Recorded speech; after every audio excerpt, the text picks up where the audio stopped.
bonsoir à tous. Je suis Jade Lingard, journaliste à Mediapart. Je vais animer cette soirée et je passe la parole immédiatement pour les deux autres interventions préliminaires à Justine Fautrel de la Coalition Climat 21.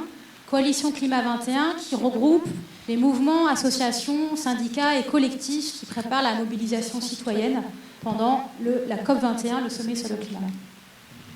Merci Jade. Bonsoir à toutes et à tous.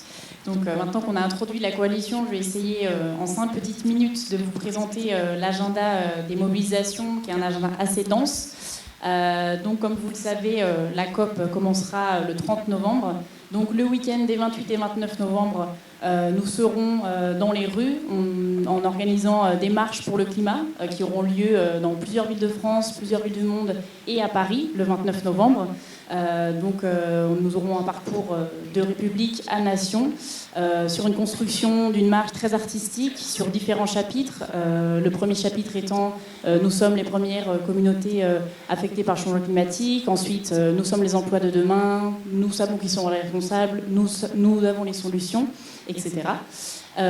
Ensuite, le deuxième temps fort de mobilisation sera un grand village qu'on organisera à Montreuil, donc le sommet citoyen pour le climat, qui regroupera 3 composantes, donc un climat forum avec des conférences, des ateliers de différents intervenants venant du monde entier sur des thématiques diverses liées au climat. Il y aura dans ce village le village mondial des alternatives porté par Alternatiba, tel qu'il y avait eu lieu avec succès à République. Et la dernière composante très forte, c'est un grand marché paysan où on aura le plaisir d'accueillir plus de 50 producteurs de la Confédération paysanne. Voilà. Ensuite, nous entamons donc la deuxième semaine des négociations. Donc là, le niveau, la pression monte à mesure que les tensions autour des négociations se crispent. Donc nous ouvrons la ZAC, la zone d'action pour le climat, qui se déroulera du 7 au 11 décembre au 104, donc l'espace culturel du 19e arrondissement, qui sera un grand espace, donc pareil, avec des conférences, mais beaucoup plus autour d'activités artistiques, avec des rencontres entre des enfants, des communautés en lutte, et où tous les soirs on fera un retour pour le grand public sur les négociations. Et on aura également des media centers, des espaces, des radios libres, des espaces de médias et de communication autour des enjeux des négociations. Et ces 2 semaines de mobilisation aboutiront le 12 décembre. Donc on ne spécule pas, mais qui peut être le jour de la fin des négociations sur le climat. Et ce jour, donc, on organise une journée d'action de désobéissance qui commencera dès le lever du jour avec une action d'encerclement au sens symbolique du Bourget, avec des grands objets gonflables qui symbolisent les lignes rouges, qui sont à notre sens les lignes qu'il ne faut pas dépasser pour vivre sur une planète vivable. Et pareil, on ne spécule pas sur le résultat de la COP, mais on sait que sans la participation forte de la société civile, l'accord ne sera pas assez contraignant pour atteindre les 2 degrés, ne pas dépasser les 2 degrés en 2100. Donc cette action-là, elle vise à avoir le dernier mot sur les négociations, à ne pas laisser le gouvernement se vanter d'un accord qui ne serait pas ambitieux. Et puis à midi, nous convergerons sur la place de la République en chaîne humaine qui symbolise tous les pieds de la résistance pour les mouvements sur le climat. Ça sera l'agriculture, ça sera l'énergie, ça sera les transports. Et ça sera aussi un moment où on parlera de la suite de la construction de ce mouvement, de ce grand mouvement pour la justice climatique en 2016. Voilà un peu l'agenda des mobilisations. Et je terminerai juste en disant qu'on vous appelle à signer une pétition une pétition qui vise le gouvernement, car je ne sais pas si vous avez un peu entendu parler, on a des grosses difficultés à obtenir des hébergements pour les groupes qui viennent de France et d'autres pays du monde. Les visas sont bloqués, l'espace Schengen a été bloqué sur un mois. C'est clairement des facteurs pour réduire et freiner la mobilisation, et on pense qu'ici on est tous concernés parce que cette mobilisation, elle ne sera une réussite que si elle est massive. Donc je vous invite à signer cette pétition pour rappeler au gouvernement que s'il veut que la société se mobilise, il faut qu'il lui en donne qui lui en donne la force aussi. Merci beaucoup, Justine. Merci. Je passe tout de suite la parole à Benjamin Boll, du collectif pour une transition citoyenne. Bonsoir. Voilà, le collectif pour une transition citoyenne, c'est né d'une petite histoire toute simple. Ce sont plusieurs structures qui ont décidé de faire leur assemblée générale en commun. Et puis ces structures se sont dit, et si en plus de ça, on faisait une fête, ils organisaient un mini-festival qui était à Cluny, qui s'appelait le Festival de la transition citoyenne. Et à la deuxième édition de ce festival, ils ont décidé de se structurer en collectif, de se former en collectif et de se mettre en synergie. Alors qu'est-ce que c'est que toutes ces structures ? Eh bien, vous avez trouvé le réseau des AMAP, vous avez trouvé Bioconsommateurs, vous avez trouvé les Amis de la Terre, vous avez trouvé la NEF, Énergie Partagée, Terre de Liens, vous avez trouvé, il y avait Biocop, voilà, vous avez trouvé tout un tas de structures comme ça qui peuvent rentrer en synergie. Et on s'est dit, chacun, nous avons un domaine d'activité. Et dans ce domaine d'activité, nous essayons de changer les choses avec les citoyens. Et fort de ces points communs, nous allons essayer de nous allier pour que les citoyens, nos bénévoles, nos membres, nos adhérents, nos sociétaires, que les citoyens se disent « et si, en plus de faire ce que je fais dans ce domaine, je m'intéressais à ce qui se passe dans les autres domaines ?» Je viens par le biais de l'alimentation, parce que je participe à une AMAP, et je me dis, tiens, il y a la question du commerce équitable aussi, et de la finance solidaire, et de l'énergie. Et je vais aller creuser, et je vais regarder ce que je peux faire, et nationalement, et aussi au local, pour pouvoir agir. Pour ça, on offre plusieurs outils. Le premier outil qu'on a créé s'appelle la Journée de la transition citoyenne.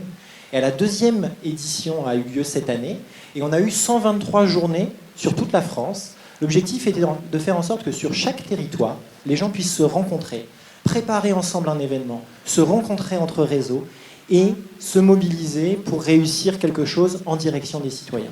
Évidemment, c'est qu'un prétexte. Qui a fait un festival des alternatives, qui a fait une projection débat, une visite de ferme, des dégustations.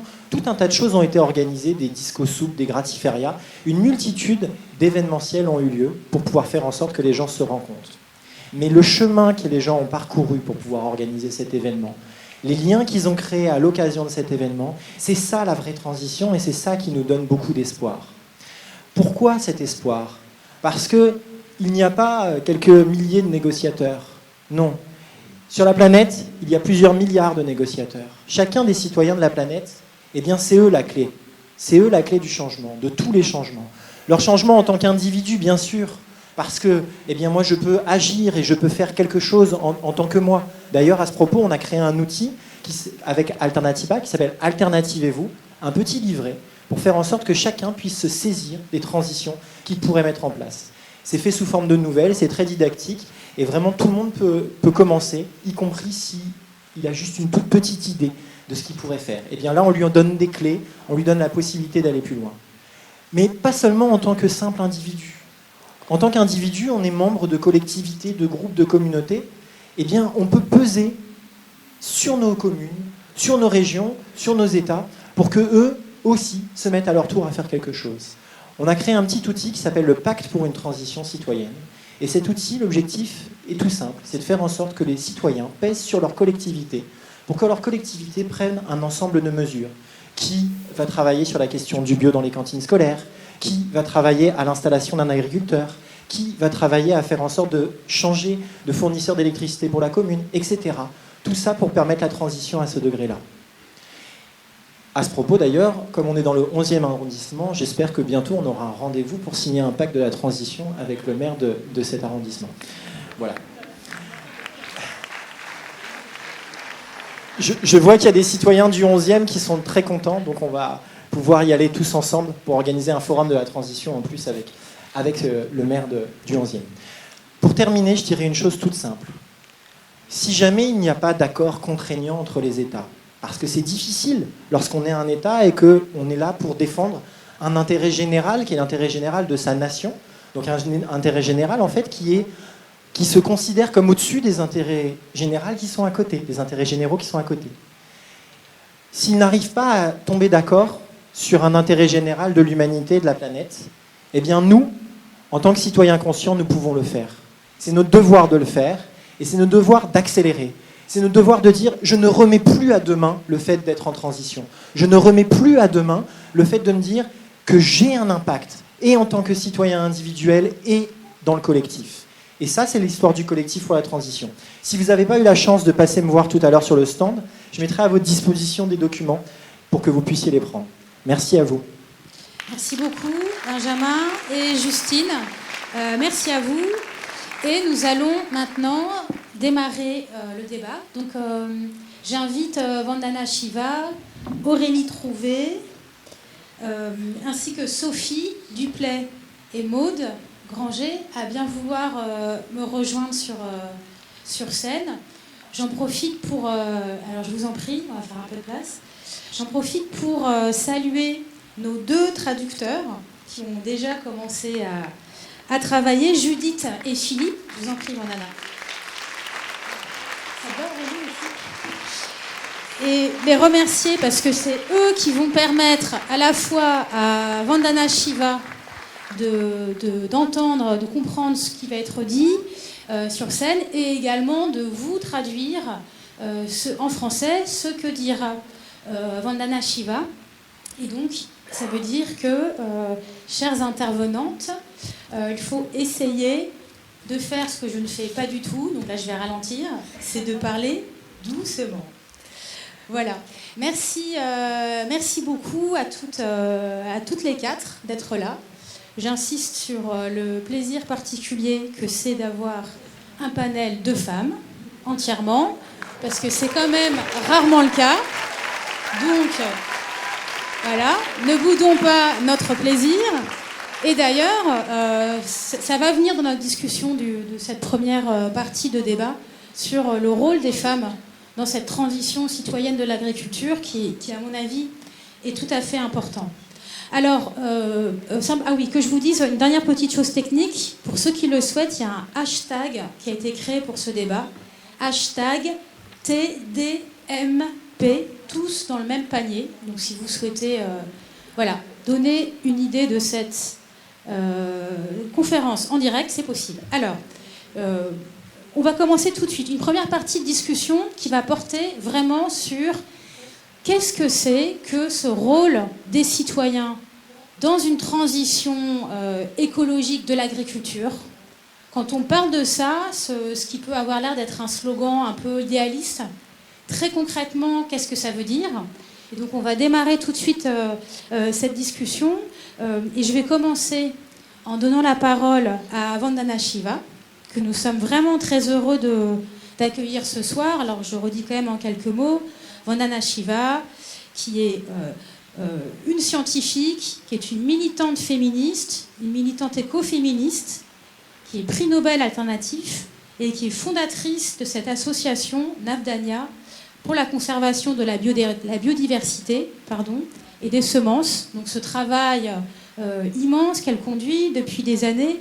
Vandana Shiva, la première question que j'aimerais vous poser, c'est pour vous, qu'est-ce que c'est que ce rôle des citoyens dans la transition écologique de l'agriculture et comment, dans quelles conditions pourrait-on parler d'une transition citoyenne de l'agriculture ?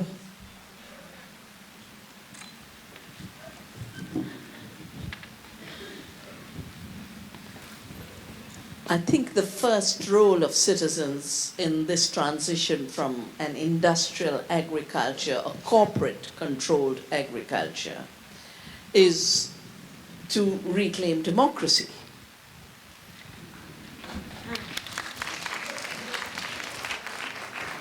Je pense que le premier rôle des citoyens dans une agriculture industrielle sous l'emprise des entreprises transnationales est de se réapproprier la démocratie. Because it's around agriculture that the worst kinds of new dictatorship and new fascism are being established.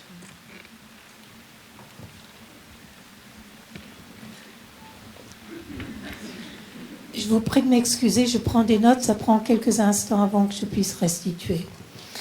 Donc c'est autour des questions des pires formes du fascisme et de dictature que se passe l'agriculture à l'heure actuelle. Seed saving, the right to save seed. There's attempts again and again to prevent farmers and peasants from having seed. Citizens have a role to reclaim seed freedom.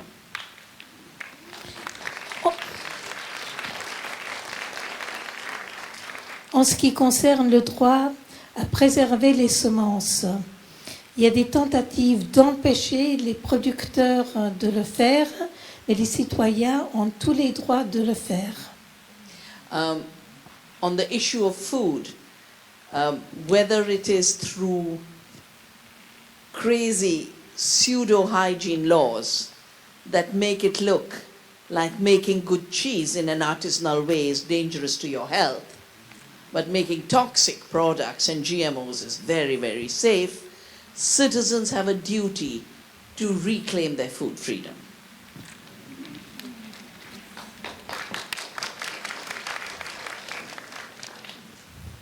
En ce qui concerne la nourriture, que ce soit les réglementations tout à fait démesurées concernant l'hygiène, ce qui empêche la production de produits artisanaux, il y a par contre tous les droits, les entreprises ont tous les droits de commercialiser des OGM qui sont tout à fait toxiques sous un label sécurisé.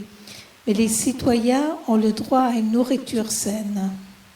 The entire food system is defined on two false constructions. First, that citizens are only consumers, and second, that food is a commodity. Citizens have the power to say we are not just consumers. We are the shapers of the food system, as farmers, as producers, as eaters, as co-producers.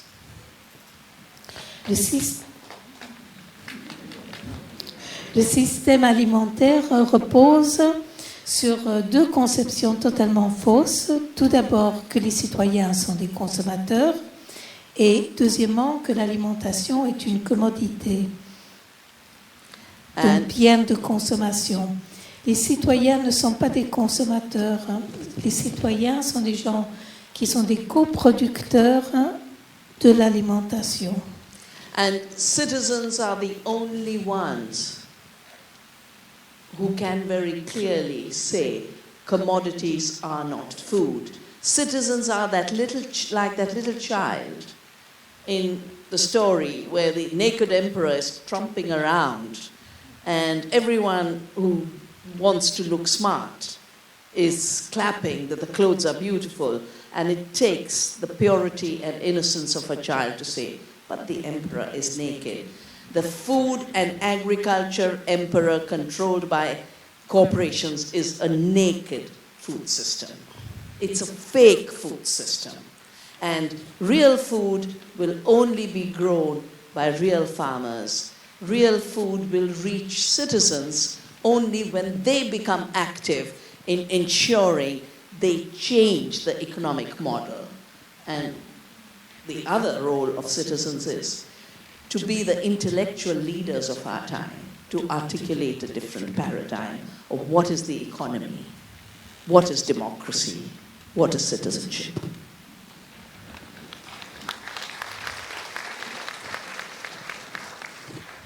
Les citoyens seuls savent que la nourriture n'est pas une commodité. Les citoyens sont comme l'enfant qui, voyant l'empereur tout nu, sans vêtements, et voyant tout le monde l'applaudir, osent dans leur innocence dire « Mais l'empereur n'a pas de vêtements, il est tout nu ». L'empire des entreprises transnationales dans l'alimentation sont comme cet empereur. Le vrai système alimentaire, c'est le système des paysans, des producteurs. Et l'action pour changer est une action qui doit être menée par les citoyens qui peuvent mener vers une nouvelle économie. Merci. Je j'étais portée par le rythme de votre voix. Aurélie Trouvé, vous êtes ingénieure agronome, vous êtes l'ancienne présidente et maintenant la coprésidente du conseil scientifique d'Attac, vous êtes une spécialiste des politiques agricoles. La première question que j'ai envie de vous demander, après ce que vient de dire Vandana Shiva, c'est un rôle des citoyens, certes, mais ce citoyen consommateur, que peut-il faire face à une puissance telle que l'agro-industrie ? Alors, avant de commencer, je voudrais déjà dire à quel point je suis honorée en fait d'intervenir avec Vandana Shiva, parce que pour moi, depuis que je suis étudiante, elle représente un symbole et un énorme espoir pour changer les choses. Et je trouve que c'est extrêmement important pour nous, dans les mouvements sociaux au Nord, d'avoir des mouvements, des personnes comme ça qui sont aussi actives et qui nous portent un message autant d'espoir sur ces questions agricoles et alimentaires. Donc vraiment un grand merci d'être présente ici.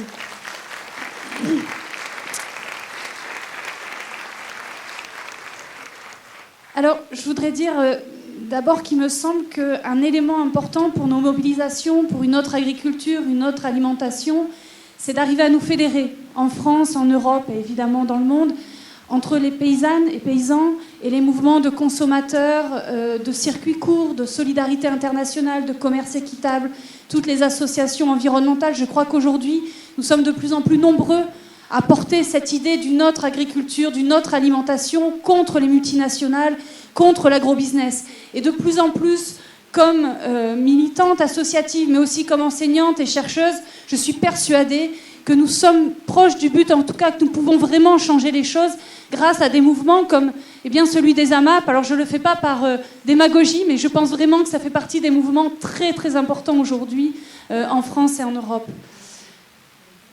Alors, je voudrais aussi dire à quel point, à mon avis, il est important de nous battre à la fois contre un processus et une idée. Un processus, c'est évidemment celui de la marchandisation et de la financiarisation de l'agriculture et de l'alimentation, à la fois avec un mouvement à très grande échelle d'accaparement des terres, avec des paysans qui se font chasser. Par exemple, en 3 ans, les Nations Unies disaient qu'on avait accaparé, les grands investisseurs privés et les fonds souverains avaient accaparé l'équivalent de la surface agricole de la France, donc c'est énorme. Mainmise également des multinationales sur toutes les étapes des semences, de la production, de la transformation et évidemment de la distribution. Aujourd'hui, avec la constitution, par exemple, de fermes géantes à 30 000 bêtes, à 30 000 vaches aux États-Unis, en Chine, en Arabie Saoudite, etc.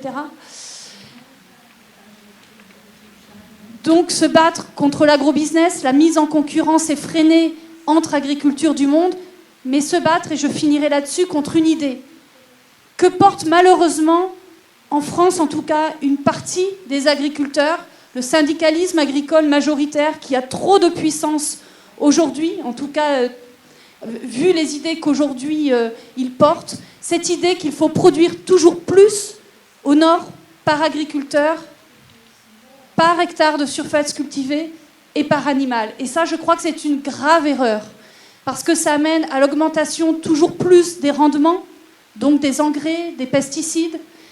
Ça amène à l'augmentation de la taille des exploitations et au remplacement de l'agriculture paysanne par une agriculture capitaliste. Ça amène également à une concentration, une spécialisation de toutes les régions, avec les problèmes que l'on connaît actuellement, de concentration des effluents des déchets d'élevage, avec une incapacité à faire de la complémentarité entre élevage et culture. Et puis ça amène enfin à la destruction de l'environnement et de l'emploi. En France, depuis 20 ans, on détruit quasiment autant d'emplois dans l'agriculture que dans l'industrie. Ça se fait beaucoup plus silencieusement, mais c'est vraiment effectif. C'est quasiment ces 30 000 emplois par an depuis 20 ans qui sont supprimés dans l'agriculture. Et ça amène enfin, même sur le plan économique, à quelque chose d'absolument invraisemblable, c'est-à-dire qu'on importe de plus en plus de l'énergie fossile pour produire avec une agriculture productiviste. Et donc, on contribue à réchauffer le climat, d'où le lien d'ailleurs avec la COP21, qui va avoir lieu très bientôt. Mais donc cette agriculture, elle est mortifère pour l'emploi, l'environnement. Et pourtant, et je finirai là-dessus, il existe des agricultures alternatives qui créent de l'emploi, qui respectent l'environnement, qui créent plus de richesses parce qu'elles consomment moins en machines, en énergie fossile, etc. Cette agriculture, si nous la voulons, cette alimentation alternative, cette alimentation de qualité, pardon, si nous la voulons, eh bien, il faut nous battre contre les politiques actuelles et il faut développer nos alternatives pour que ce ne soit pas seulement une fraction de la population qui profite de cette alimentation, mais pour que ça devienne bel et bien un modèle dominant en France, en Europe et dans le monde. Merci, merci Aurélie Trouvé. Je vais vous repiquer le micro. Merci beaucoup Vandana. Pour passer le micro à mes voisines. Alors là, c'est vraiment super de pouvoir vous avoir avec nous pour cette discussion. Donc, nous sommes en présence de Sophie Duplay, maraîchère bio en AMAP depuis 10 ans. Et à ses côtés, Maude Granger-Rémy, qui est présidente de cette AMAP, ex-présidente, mais toujours très impliquée dans cette AMAP des volontaires. Et l'idée, en fait, c'était vraiment d'essayer d'instaurer un dialogue, une discussion entre cette parole militante qui dessine un horizon, finalement, politique, un horizon idéal vers lequel tendre, et puis vos pratiques quotidiennes au sein de cette AMAP. Peut-être que Sophie, vous pourriez commencer en nous expliquant pourquoi est-ce que, en tant que maraîchère, vous avez souhaité participer, collaborer à cette AMAP et qu'est-ce que ça change pour vous ? Donc en fait, j'ai démarré en 2006. Je suis rentrée par la porte des enfants. Je voulais nourrir mes enfants correctement et en habitant à La Défense, je ne voyais pas trop comment faire parce que ça me paraissait très compliqué. Ça a pris beaucoup de temps, mais je me suis décidée à devenir agricultrice. Donc j'ai fait une formation et j'ai trouvé ce groupe d'Amapiens qui m'a soutenue depuis le début, qui a essuyé les plâtres, qui a eu mes essais ratés, qui s'est extasié devant des choux à vinaigrelet, enfin bon voilà, et qui m'ont soutenu toujours avec enthousiasme et qui ont cru en moi et qui m'ont vraiment porté pour continuer parce que c'est quand même un métier un peu difficile, surtout quand on ne connaît rien et qu'on démarre. Et du coup, voilà, je pense que je n'aurais pas pu faire ce métier sans ce réseau de familles qui m'accueillent chaque semaine avec l'espoir de découvrir des nouveaux légumes, des nouvelles recettes, voilà. Donc, et alors pourquoi ? Est-ce que vous pourriez expliquer, parce que on est au cœur de notre sujet là, qu'est-ce que ça change pour vous ? Pourquoi est-ce que ça vous permet d'exercer votre métier, d'être en AMAP ? Alors, ça me permet, économiquement, je peux en vivre. Je ne pourrais pas aller vendre ma marchandise au marché, revenir avec mes salades parce qu'ils voulaient de la mâche. Enfin, je pars chaque semaine avec un camion plein et je repars, il est vide. Et ma sécurité financière est assurée. J'ai pas travaillé pour rien. J'ai travaillé pour des gens que je vois toutes les semaines, avec qui je parle. Voilà. Parce qu'il faut bien expliquer, vous prévendez en réalité votre récolte. Voilà. Vous la prévendez à l'avance à des gens qui, à l'avance, vous achètent. C'est quoi ? C'est sur un an ? Voilà, c'est sur un an. En septembre, on renouvelle les contrats. Donc j'ai les chèques que je tire tout au fil de l'année. J'ai ma trésorerie. Je peux acheter je suis désolée, j'achète mes graines. Mais je peux acheter ce qui me permet de cultiver mes légumes pour l'année. Et donc, je n'ai pas de stress, je n'ai pas une relation de client. Bien sûr, j'ai de l'argent en contrepartie de mon travail. J'ai de l'argent qui me permet de produire mes légumes, leurs légumes. Pardon. Leurs légumes, c'est intéressant de vous dire ça. Vous considérez que ce ne sont pas vos légumes, ce sont leurs légumes. Voilà, ce sont leurs légumes parce que ce sont des coproducteurs qui m'aident à produire, qui produisent avec moi les légumes qui sont les leurs dans mes champs, enfin dans nos champs. Voilà. Vous produisez pour combien de familles à peu près? Donc je produis pour 120 parts de récolte sur 45 semaines de l'année. J'arrive pas à produire toute l'année les 52 semaines parce que il y a des périodes où je suis un peu sous l'eau, mais voilà, 120 familles. 120 familles qui sont nourries par votre ferme. Alors, Maude, à l'instant, Sophie parlait de coproducteurs. Est-ce que c'est vraiment comme ça que vous voyez votre rôle et qu'est-ce que ça veut dire concrètement être coproductrice d'une ferme qui n'est pas là où vous habitez et pas là où vous travaillez? Donc ça veut dire quoi coproduire? Alors concrètement, coproduire, ça veut dire qu'on y va de temps en temps à la ferme et qu'on met les pieds dans la gadoue et qu'on monte des serres et qu'on désherbe des citrouilles et qu'on arrache des oignons. Et voilà. Ça, c'est concrètement. Mais c'est vrai que c'est important de rappeler qu'on n'est pas du tout des consommateurs, on est des adhérents d'une association. Donc certes, il y a un moment où on donne des chèques, mais ensuite, il n'est plus jamais question d'argent entre nous. Et en réalité, tout est organisé par du bénévole, comme n'importe quelle association. Et effectivement, les distributions, c'est pas de la grande distribution, c'est de la petite distribution. On ne se fait pas de marge, mais on se fait beaucoup d'amis. Donc,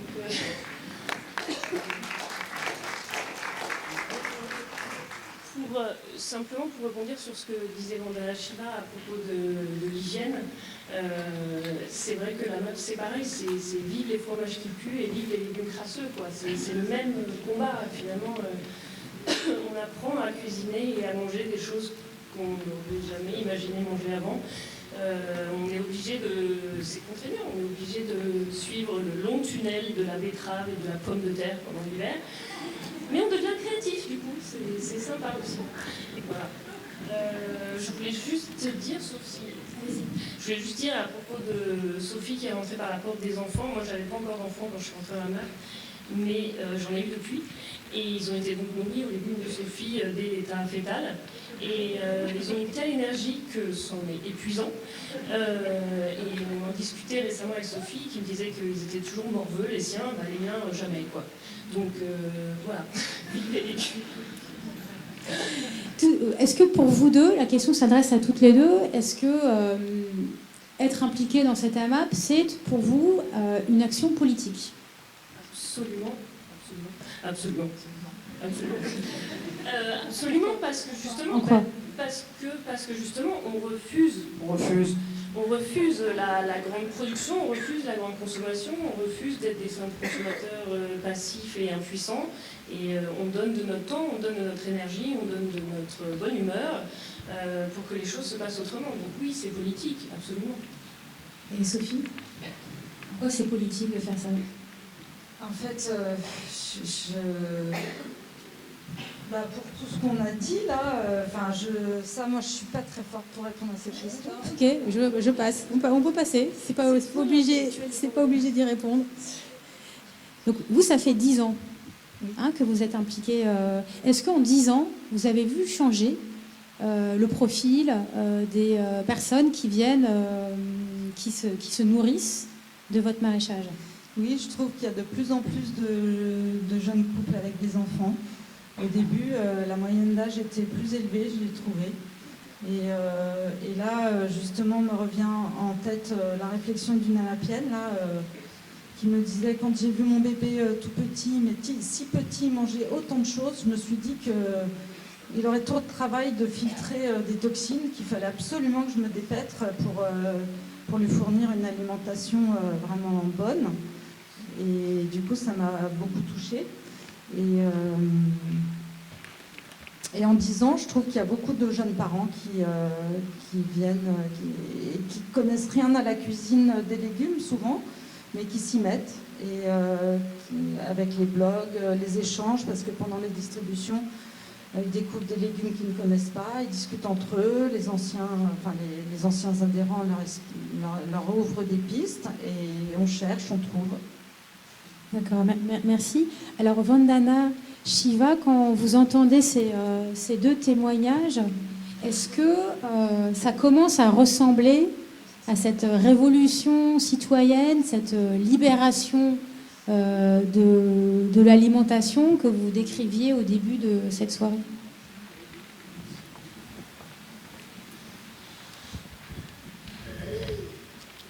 I think from the conversation we just heard with Sophie and Maud, I think 3 very radical changes have been made towards food freedom. Dans ce qu'on vient d'entendre, de ce qu'ont dit Sophie et Maud, on voit bien qu'il y a 3 grands changements qui sont en marche vers cette liberté alimentaire dont on parle. The first is that the industrial corporate model is exploiting the producers so much that farming has become unviable. And the phrase Sophie used, that I get the checks ahead of time. From the beginning of the year, I know exactly where my food will go. That law of return is vital to sustaining society, because otherwise all you have is an exploitative system which leaves less than 1% with the producer, and 99% goes to trade and corporate exploitation.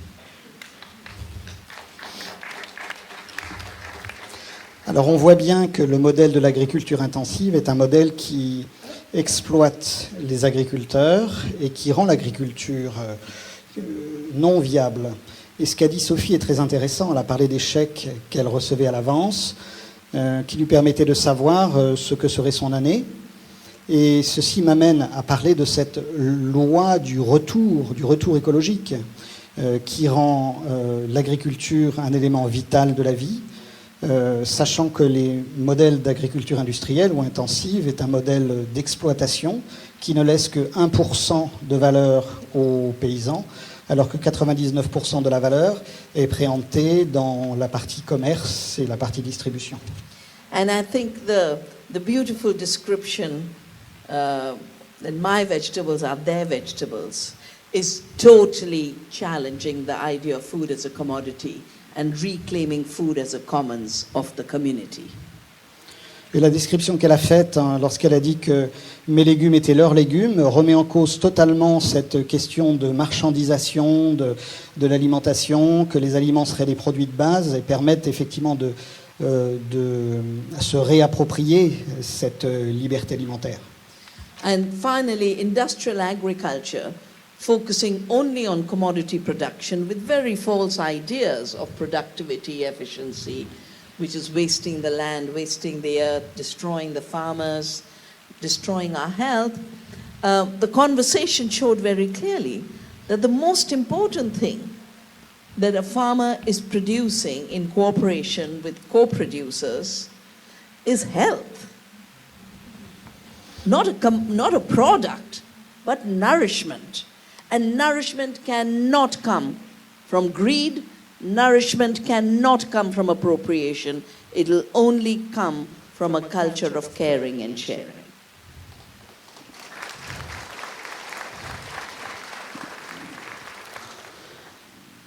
Et on voit bien que l'agriculture industrielle intensive, en se focalisant sur la marchandisation, donc en faisant des denrées alimentaires des produits de base, des commodités, repose sur des prémices qui sont totalement faux, puisque au contraire, ce type d'agriculture génère du gâchis en termes fonciers, détériore l'air, détériore également les hommes, les fermiers, parce qu'on voit bien que ce qui est le plus important dans l'agriculture, et notamment l'agriculture paysanne, c'est l'approvisionnement en nourriture, en coopération les uns avec les autres.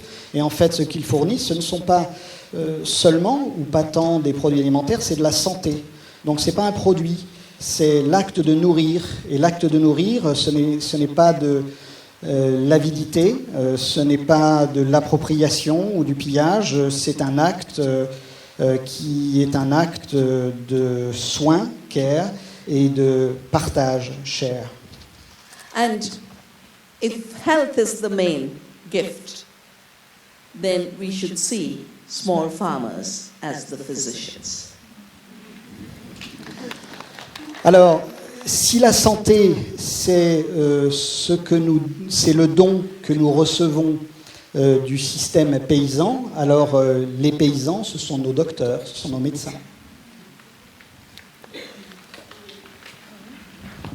Oui, pour rebondir aussi par ce qui a été dit par vous deux, je crois que ce qui est essentiel dans ce que vous dites, c'est cette idée qu'on va remettre la main sur nos façons de consommer et du coup de produire et de distribuer aussi. Hein.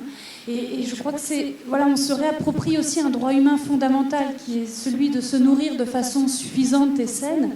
Et je crois aussi que c'est pour ça que les questions agricoles et alimentaires aujourd'hui sont vraiment un axe, un sujet où il y a énormément et de plus en plus de mobilisation, parce que les gens se rendent compte qu'on nous a désapproprié de nos façons, de notre droit à choisir ce qu'on veut manger de façon suffisante et saine. Et je crois aussi ce qui est important dans l'idée des AMAP, c'est l'idée de relocalisation des activités, le fait qu'on puisse savoir comment sont produits nos aliments. Et si tous les citoyens savaient par exemple comment est produit la plupart du poulet importé d'Argentine ou de Brésil, qui coûte 2 fois moins à peu près en coût de production que le poulet produit en France, si on savait comment c'est produit, je pense que la plupart des consommateurs ne voudraient plus en acheter. Et c'est ça le véritable enjeu de la relocalisation des activités, c'est qu'on puisse se ressaisir des façons de produire et de transformer et de distribuer nos aliments.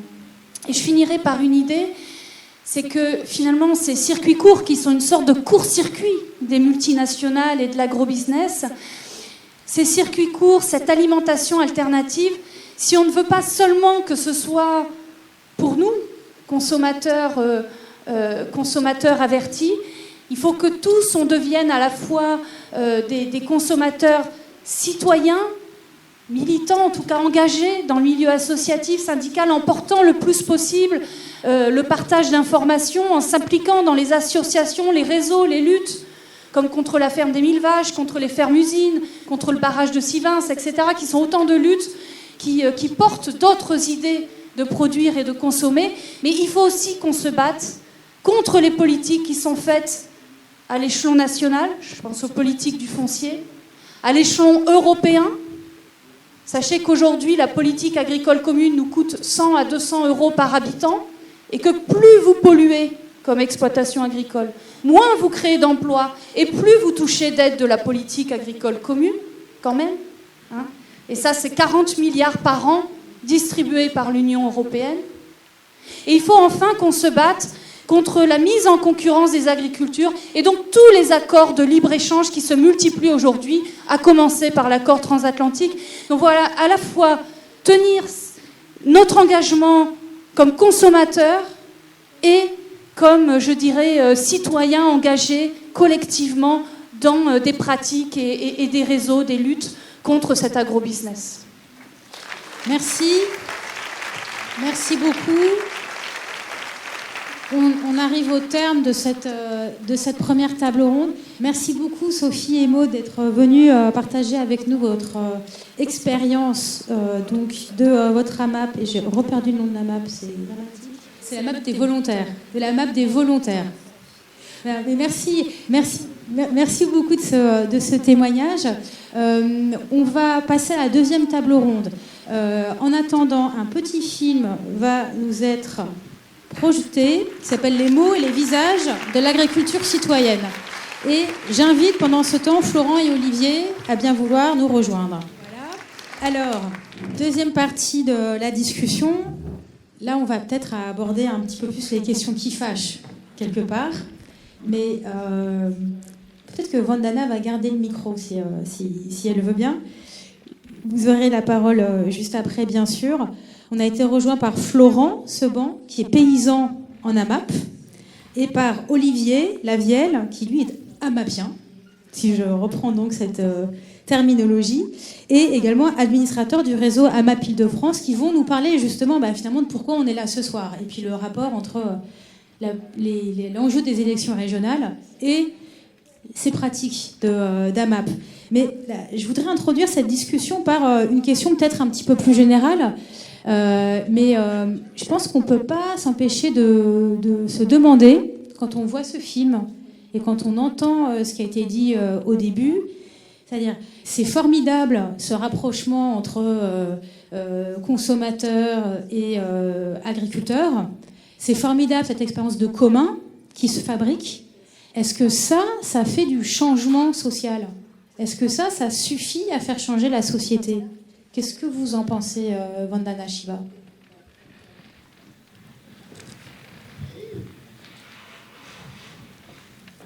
I think initiatives like the CSAs show that social change is possible and citizens are leading. But after all, there are two other players who need to be held accountable. First of all, CSAs cannot be expected to correct the distortions that come from the huge amounts of subsidies for a destructive agriculture, agriculture spreading disease, creating climate change, displacing farmers. And I think part of the larger political process has to be citizens reminding governments that the money they're giving as subsidies is citizen money. It comes from taxes. And citizens should now play a role in shaping how taxes get used for the good of all, for the protection of the planet, not for the profits of a few. The second is... Oh, sorry. Merci. Donc, les AMAP peuvent effectivement démontrer que le changement social est réellement possible. Les citoyens sont forts et peuvent mener. Cependant, il y a deux autres acteurs dont il faut tenir compte. Les AMAP ne peuvent pas corriger toutes les distorsions qui sont provoquées par les subventions qui sont accordées à l'agriculture industrielle, qui est responsable de la manière que la maladie se répand, la manière que le climat s'aggrave et toutes les désavantages qui sont provoqués par l'agriculture industrielle. Cependant, les citoyens ont la responsabilité et doivent rappeler aux élus que les élus gouvernent grâce à nos impôts citoyens et que les citoyens doivent donc souligner comment cet argent qui provient de nos impôts doit être utilisé.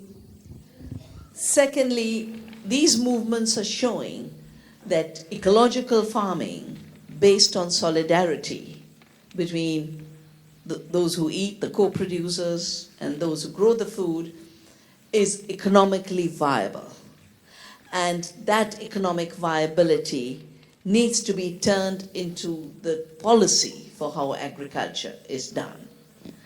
That is the responsibility of governments, to not act against their citizens, not violate the rights of the earth, not commit crimes against children. I think governments deliberately allowing our children to be sick, to be diseased, to have allergies, to have cancers because of bad food and toxics in the food, it's a crime. It's a crime against nature.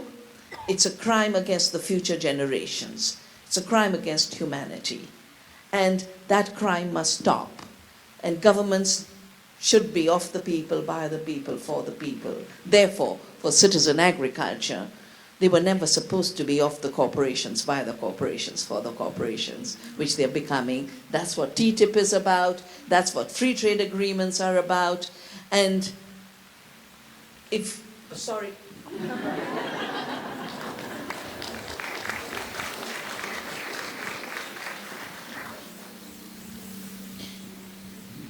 Donc il faut démontrer que le modèle de la coproduction est un modèle viable et que ce modèle doit aujourd'hui être traduit par une politique qui correspond à cela. Les gouvernements ne doivent pas agir contre les citoyens. Les gouvernements n'ont pas le droit de commettre des crimes contre les enfants. Regardez toutes les allergies, tous les cancers qui sont provoqués par l'alimentation industrielle. Ceci est criminel. C'est un crime contre les citoyens, contre la nature, contre les futures générations et contre toute l'humanité qu'il faut arrêter.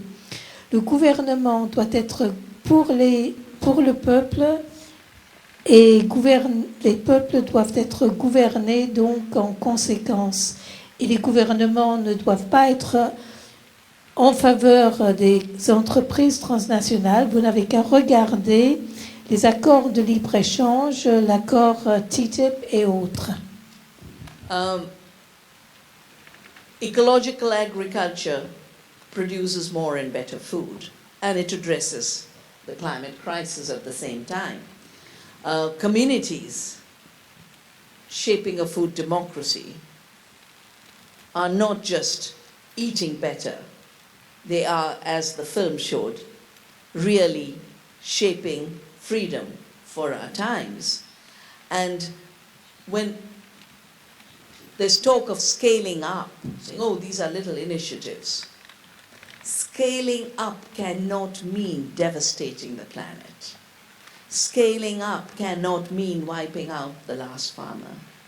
Scaling up cannot mean scaling up disease.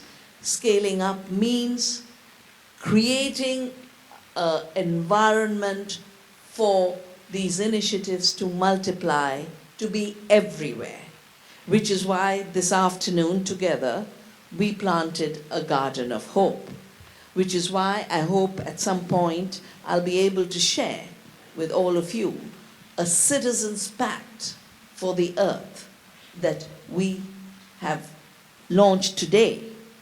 I didn't wait till the COP because citizens are leading. Citizens are shaping the future. Citizens are reclaiming democracy through food systems, but it is not just about food alone. It is about all of life, and not just human life, but all life on the planet. So I think the implications are huge, which is why there's always an attempt to say, oh, but it's too small. And I always say, everything beautiful is small. The seed is small, it grows.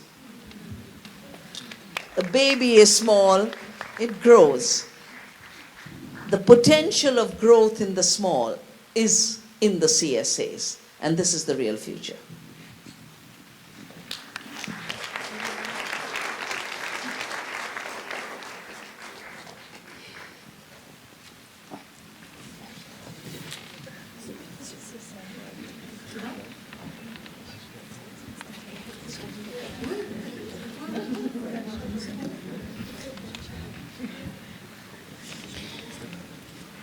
L'agriculture écologique est quelque chose donc qui permet de diminuer la crise, qui permet donc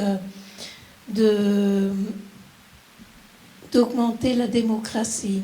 Ce n'est pas juste manger plus, c'est manger mieux. C'est aussi la liberté. Grandir, cela ne veut pas dire dévaster notre planète.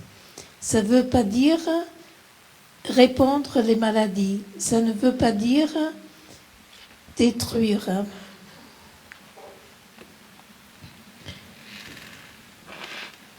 Nous avons planté aujourd'hui un jardin de l'espoir. Et nous avons lancé aujourd'hui le pacte pour la Terre. Je ne pouvais pas attendre la COP pour le lancer. Les citoyens mènent dans la démarche et nous formons, nous créons notre avenir. Cela ne veut pas dire juste nos systèmes alimentaires, mais ça veut dire toute la vie sur notre planète. quand on dit mais c'est trop petit, il faut voir que la semence, les graines sont petites et grandissent, qu'un bébé naît petit et grandit. Un AMAP a beaucoup de potentiel. C'est petit, mais ça a un vrai devenir.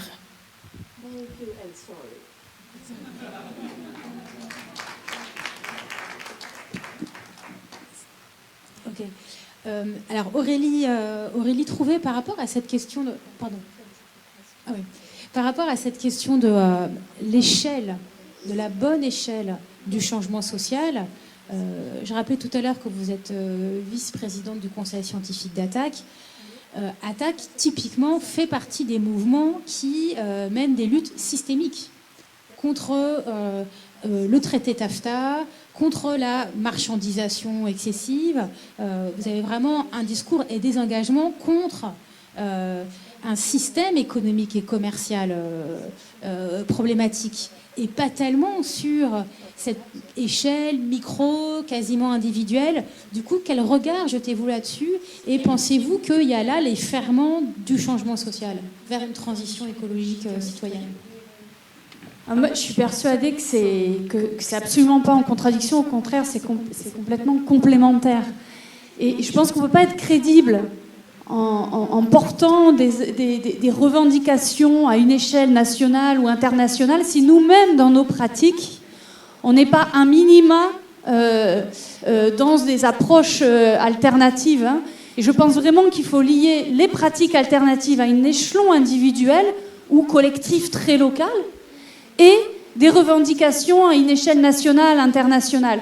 Et franchement, je le dis, moi je suis ravie parce que ce que je vois du réseau des AMAP, et il n'y a pas que les AMAP, c'est que ces réseaux-là portent de plus en plus des revendications fortes à une échelle nationale, à une échelle internationale, et c'est des forces très importantes pour changer les choses.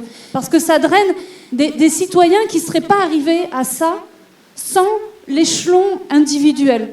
Et je crois que voilà, cet échelon individuel et collectif, c'est vraiment, pour moi, c'est l'avenir des mouvements sociaux, et c'est comme ça qu'on va réussir à développer nos idées et nos mobilisations, quoi. Voilà.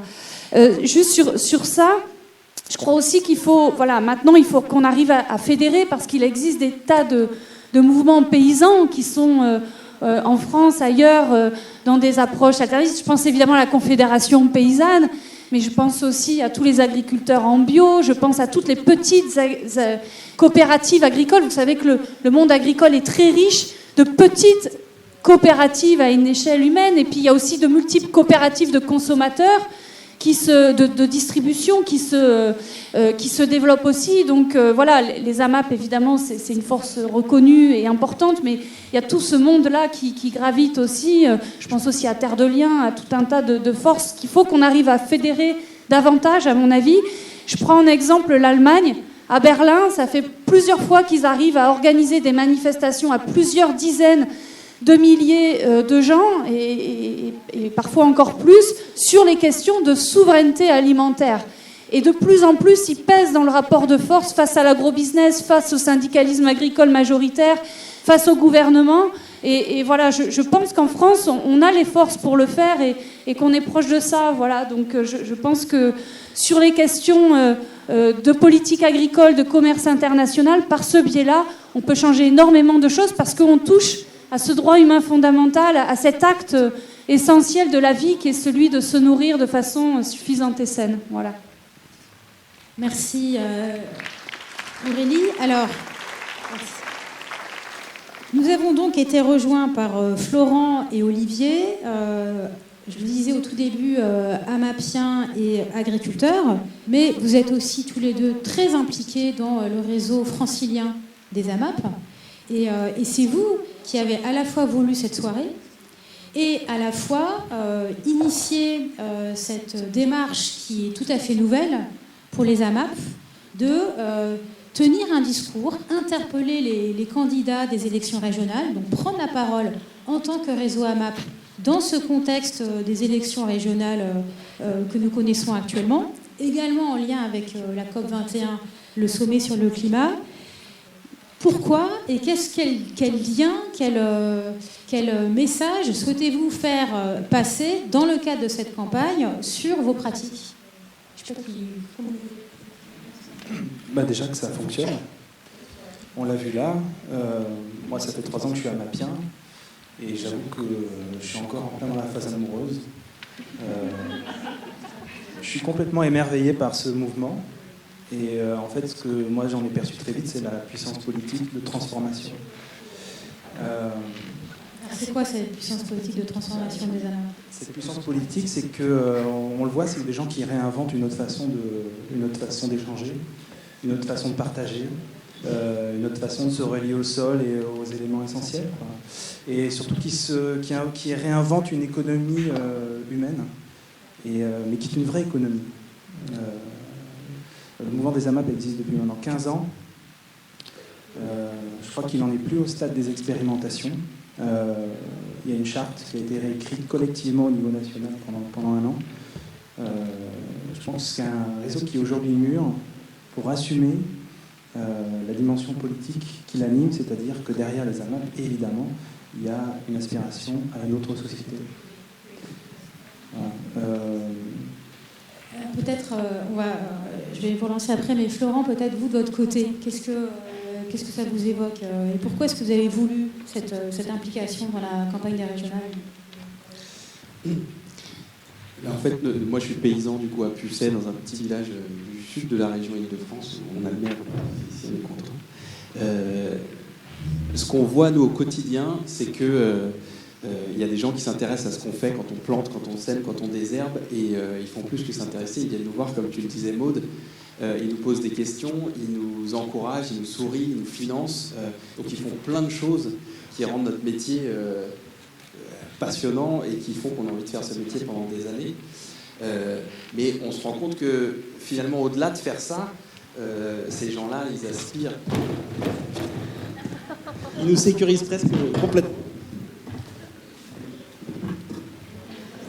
C'est l'invité. You're having impact. Yeah, that's good.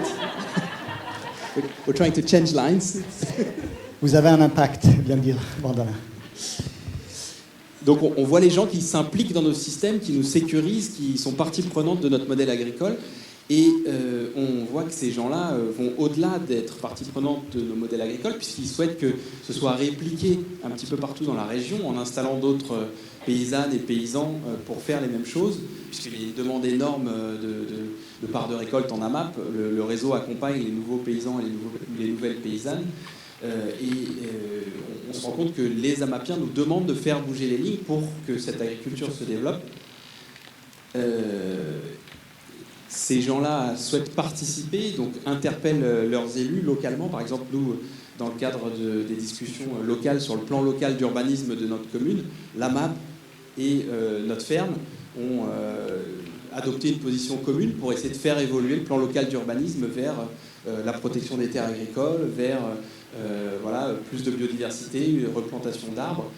On voit que ça se passe au niveau local. On voit qu'au niveau départemental, les AMAP commencent à être de plus en plus représentés dans des commissions qui président aux orientations agricoles des départements, voire des régions.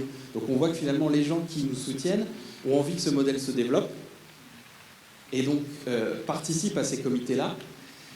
Mais on se rend compte que les comités dans lesquels les AMAP sont invités sont encore les petits comités qui ne comptent pas. Et tout le but de cette campagne, tous dans le même panier, c'est de se dire, finalement, on a là des gens, des paysans, des paysannes, des consommateurs, des consommatrices qui s'unissent, au lieu de s'opposer comme ce qui est toujours présenté dans les médias, qui s'unissent, qui sont porteurs de solutions, qui sont économiquement pérennes, écologiquement aussi. Pour l'instant, si on veut vraiment que ce changement puisse être, comme Vandana le disait, un changement d'échelle significatif, il faut pour cela qu'une voix soit donnée dans les vrais comités, les vraies décisions au niveau de la région, au niveau national. Aurélie parlait de la profession agricole dominante qui cadenasse en fait tous ces comités et qui fait que du coup nous on a des revendications sur le foncier, sur l'installation, sur ces choses-là, mais pour que toutes ces revendications soient entendues, il faut que la voix de ceux qui souhaitent se mêler de l'agriculture soit entendue. Donc c'est pour ça qu'on a fait ce manifeste pour une agriculture citoyenne qu'on a présenté à tous les candidats franciliens. Ils n'ont pas tous signé. Valérie Pécresse ne l'a pas signé, mais nous a fait une belle lettre nous disant qu'elle croit aux AMAP et à l'ouverture de la gouvernance. Voilà, donc nous, on va les réinterpeller et on va leur demander des engagements encore plus concrets et on va leur demander d'aller un peu plus de l'avant parce que finalement, on sent en tant que réseau des AMAP, en tant que mouvement, une responsabilité de matérialiser finalement toutes les actions, les petites actions dans les fermes franciliennes de chacun des Amapiens, de chacun des paysans, pour que ça prenne corps et qu'on puisse aller vers un changement plus large. Ce discours-là que vous tenez, quelle réaction suscite-t-il de vos collègues, je ne sais pas du tout si c'est le bon terme, paysans, non-amapiens, et engagés et impliqués dans des formes d'agriculture beaucoup plus intensives que la vôtre? Est-ce qu'il y a une discussion possible entre vous?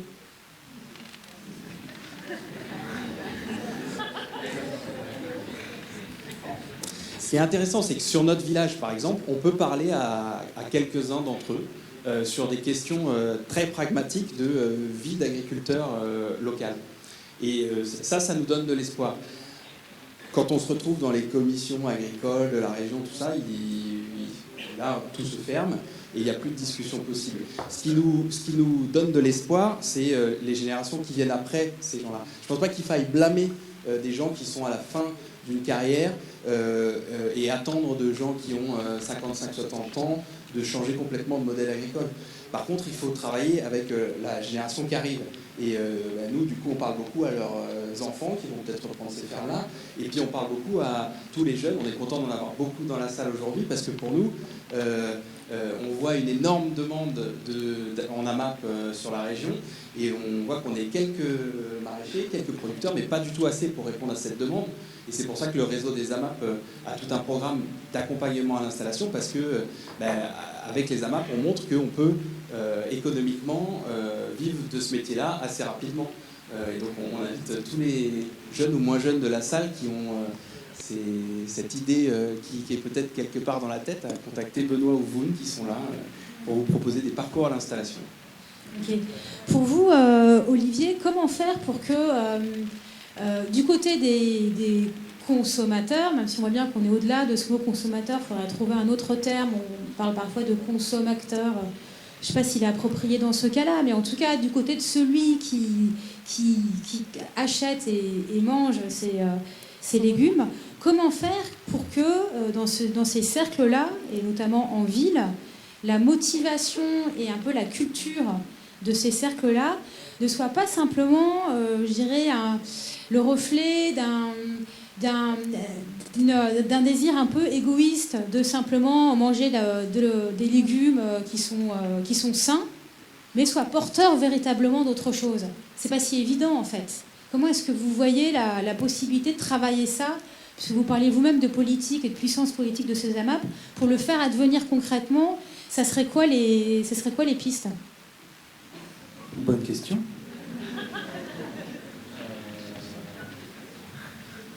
Par le biais de cette campagne? Est-ce que c'est par le biais, par exemple, de cette adresse que vous avez faite aux candidats? Est-ce que les élections régionales, c'est une manière de commencer ça? Bonne question. Non, comment faire que les gens changent, évoluent dans leur rapport à l'alimentation, dans leur rapport à l'agriculture? Je pense que ça prend du temps. Déjà, il faut accepter que ça prend du temps. Je pense que c'est ce qu'on a accepté nous en AMAP, c'est que ça prend 10 ans pour construire un partenariat qui est solide, qui marche, qui est fonctionnel, etc. Donc c'est de retrouver du temps long. Moi, c'est ce que j'ai redécouvert en AMAP. Donc c'est prendre du temps socialement aussi pour faire de la pédagogie. Moi, je me sens en tant qu'AMAPien un devoir maintenant, effectivement, d'aller vers le grand public et de pouvoir retransmettre tout ce qu'on peut se dire ici. Voilà, on a besoin de montrer que derrière les AMAP, derrière un autre rapport à l'agriculture, à l'alimentation, il y a aussi une autre vie, j'ai envie de dire, une autre façon de vivre. Donc, comment faire? Je pense que c'est une vaste question. Déjà, moi, je pense qu'il faut commencer localement, très très localement. Je pense que c'est ce qu'on a voulu montrer avec cette campagne, c'est que en tant que citoyen, parfois on se sent un peu dépassé par Monsanto, les grands groupes, les multinationales, etc. Commençons par, devant chez soi, dans sa commune, il y a 1 milliard de choses à faire. 1 milliard de choses à faire. Donc il y a des groupes de citoyens qui se mobilisent en Île-de-France, partout dans les régions, qui, par exemple, vont récupérer des terres, qui vont faire évoluer leur statut, qui vont les faire passer en terres agricoles, qui vont y installer des maraîchers, qui ensuite vont manger leurs légumes. Tout ça, ça prend 4, 5, 6, 7 ans. La question, c'est qu'il faut avoir une vision. Et je redis que voilà, pour moi, la vision qu'il y a derrière, c'est une autre façon de vivre ensemble. Donc, il se pose plein de questions. Comment on visibilise ça? Comment on communique là-dessus? Les AMAP ont fait un choix par défaut, entre guillemets, de ne pas communiquer. Pourtant, elles se sont quand même développées.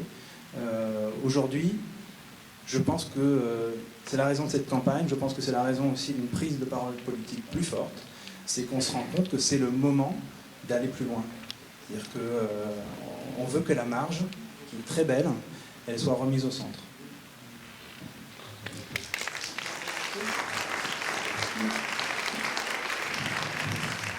Vandana Shiva, vous avez participé à d'énormes marches qui réunissaient des centaines de milliers de personnes.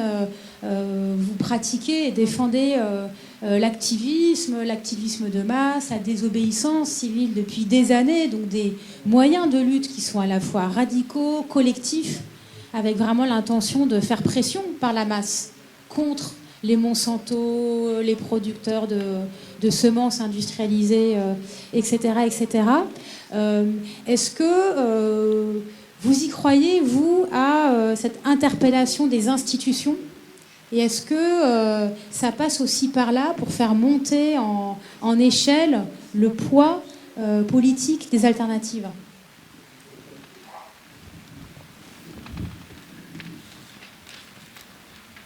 I think we need to do both things together. We need to intensify our resistance to the destructive order because it only gives 30% of bad food. Only 30%. 70% comes from small farms. But that system has destroyed 75% of the planet and 75% of people's health. Alors, il y a besoin de faire les deux choses ensemble. Il y a besoin d'intensifier les résistances contre ces forces destructrices qui ne fournissent que 30% de nourriture et de mauvaise nourriture. 70% de la bonne nourriture étant fournie par l'agriculture paysanne, alors que cette agriculture intensive détruit 75% de la santé des gens et un impact délétère de l'ordre de 75%. So if this 30% that's destroyed 75% was to go up to 45%, we'd have a dead planet. That is why we must stop that system with all the political energies we can exercise and unleash, including civil disobedience where it's necessary. Donc si ces 30% de mauvaise nourriture se transforment en 45% de mauvaise nourriture, avec ces 75% d'effets délétères, eh bien à terme on va avoir une planète morte. Donc il faut vraiment arrêter ces phénomènes négatifs en utilisant toutes les énergies politiques possibles et nécessaires et en ayant recours à la désobéissance civile, évidemment. And at the same time, we have to build the citizens' alternatives because at least on the issue of food, that is something we can do. We can grow better food, and Sophie became a farmer. She wasn't born a farmer, she became a farmer. All of us can become farmers, but all of us can definitely be co-producers with the farmer, but also, let's remember, with the earth. Because when we work with the seed and the soil, we are producing with the earth.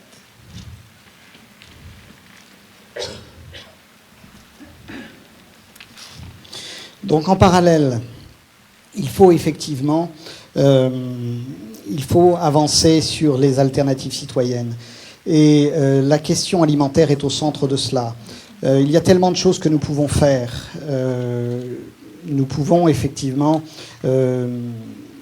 produire de la meilleure nourriture. Et prenons l'exemple de Sophie. Sophie est devenue productrice. Elle n'était pas productrice. Elle est devenue productrice. Donc peut-être qu'on ne peut pas tous devenir des producteurs, mais on peut en tout cas devenir des coproducteurs. Et en participant donc activement à cette activité agricole, par les semences, par le sol, on est donc en interaction positive avec la nature et avec la terre. N'oublions pas la terre. And with my 3 decades of work on exactly these models in India, for every seed you save, for every organic ecological farm you grow, you have made the giants that much weaker. Et je peux vous dire, avec l'expérience de 3 décennies de combat que je mène en Inde sur ce modèle agricole, je peux vous dire que à chaque graine, chaque semence qu'on conserve, à chaque ferme bio qu'on crée, eh bien, c'est autant qu'on impacte ces géants de l'agriculture intensive. C'est-à-dire on les pénalise d'autant, on les affaiblit d'autant, pardon. Because it's not the size of the farm or the number of CSAs that is the issue. It is the power of the idea in our times.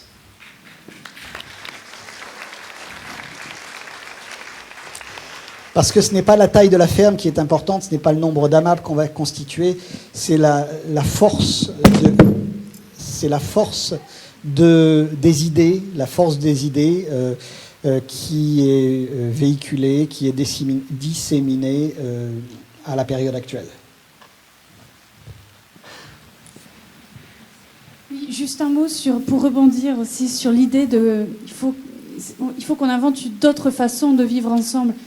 Je voulais continuer cette idée-là en disant que c'est très politique justement parce que ça va nous demander aussi de nous opposer à des forces très puissantes. À la fois les multinationales et puis aussi les politiques qui protègent ces multinationales. Je vais prendre juste 2 exemples. Le premier, c'est les batailles qui se mènent actuellement au niveau local et tout le monde peut y participer pour que dans les cantines, on parlait d'enfants, pour que dans les cantines, eh bien, on passe à nouveau par des cuisines publiques et par des producteurs locaux et de produits bio. Ça, c'est un moyen, un levier énorme pour que tous les enfants de France d'ailleurs puissent manger bio et local. Eh bien, pour faire ça, il faut qu'on se batte contre Sodexo, contre toutes ces multinationales qui ont mis la main sur ce marché très juteux. Et puis, il faut qu'on se batte aussi contre le droit de la concurrence européen, qui empêche d'avantager les producteurs locaux dans les appels d'offres de marchés publics. Et ça, c'est toute une bataille à mener, à la fois contre les multinationales et puis les politiques qui les protègent. Autre exemple, l'accord transatlantique, le TAFTA, c'est complètement miné par les multinationales. En tant que citoyens, organisations citoyennes et même les élus parlementaires nationaux et européens ont un mal fou à savoir ce qu'il y a actuellement dans les négociations et sur la table. Il faut aller dans une ambassade américaine avec sa carte d'élu. Enfin, c'est un truc vraiment hallucinant.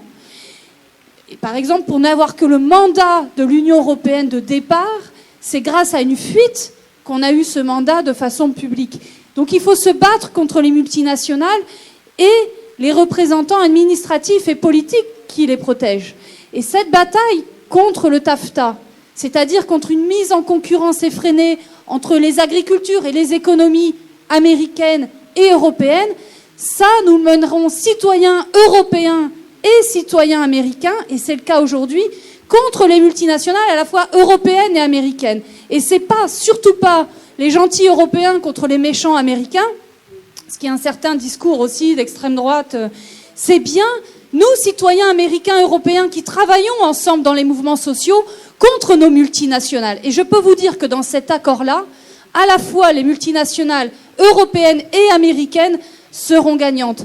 Alors, juste là-dessus, je vous enjoins vraiment, la mobilisation, elle va monter en puissance contre le TAFTA. Elle monte partout dans les pays européens et aux États-Unis. On a un site qui s'appelle Stop TAFTA, qui regroupe des dizaines et des dizaines d'organisations. Voilà. Et cette mobilisation, je vous encourage tous à la rejoindre dans les mois qui viennent. Ok, merci. Avant de vous donner la parole pour des questions, commentaires et réactions, on va donner la parole maintenant à Clotilde de l'association Solidarité et qui va donc lire ce texte. C'est un engagement, n'est-ce pas, qui a été prononcé tout à l'heure lors de la plantation de ce jardin cet après-midi à Paris dans le 11e. Voilà, bonjour à tous. Un engagement citoyen qu'on vous invite tous à signer à partir de demain sur le site seedfreedom.in. Alors, je vais vous en lire quelques passages. C'est un engagement qui tient en 10 points. Donc, pacte citoyen pour la Terre. Nous, citoyens, nous nous engageons à protéger nos sols et notre biodiversité, car c'est dans un sol vivant que se trouve la prospérité et la sécurité de notre civilisation. Nous, citoyens, nous défendons notre patrimoine commun, que sont les semences, la biodiversité, les sols, l'eau, l'air et le climat, en nous engageant contre la privatisation de celui-ci. Nous, citoyens, nous prêtons une attention particulière à la non-appropriation des semences, pilier de notre biodiversité, garante de notre souveraineté alimentaire et de la résilience climatique. Nous, citoyens, nous rejetons le modèle d'agriculture industrielle qui est largement responsable du changement climatique, ainsi que les fausses solutions s'inspirant du même modèle. Nous, citoyens, nous nous engageons à pratiquer et à protéger une agriculture à petite échelle et locale, basée sur les principes et méthodes de l'agroécologie, afin que les peuples puissent tous se nourrir et atténuer le changement climatique. Nous, citoyens, nous luttons contre les traités de libre-échange, les accords commerciaux favorisant les multinationales et diminuant la liberté et la souveraineté des peuples. Nous, citoyens, nous faisons la promotion des systèmes d'économie locale et circulaire comme une solution pour créer un tissu social stable, des emplois, du lien social. Nous, citoyens, nous nous engageons à créer des systèmes de démocratie vivants, participatifs et non violents. Nous, citoyens, nous faisons le pacte de vivre consciemment en tant que citoyens de la Terre, en prônant la tolérance, le partage et la non-violence, en particulier envers la Terre et l'humanité. Et enfin et surtout, nous, citoyens, nous plantons autour du monde des jardins de l'espoir comme symbole de notre pacte pour la protection de la Terre. Nous pratiquons une agriculture écologique et biologique dans tous les espaces disponibles afin de semer ensemble les graines du changement pour la création d'une nouvelle citoyenneté planétaire. Merci beaucoup. Merci Clotilde.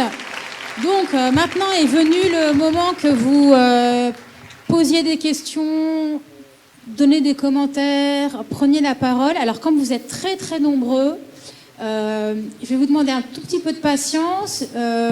Levez la main s'il vous plaît, ceux qui souhaitent s'exprimer. Et alors il y a deux personnes qui portent chacune un micro.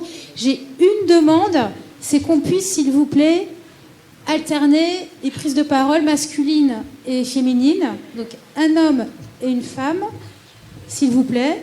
Et par ailleurs, bien sûr, Maud et Sophie reviennent sur scène afin de pouvoir répondre à vos questions également. Et merci de formuler des questions pas trop longues. Alors, je vois rien, donc oui. Allez-y. Oui.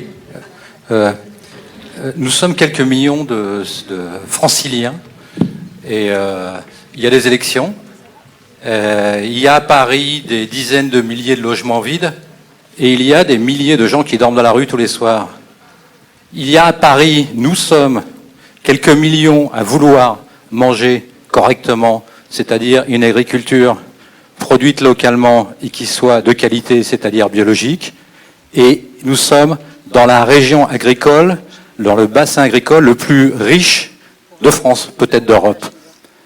Il faut que nous allions dans les réunions publiques interpeller les candidats aux élections régionales pour leur demander qu'est-ce qu'ils comptent faire.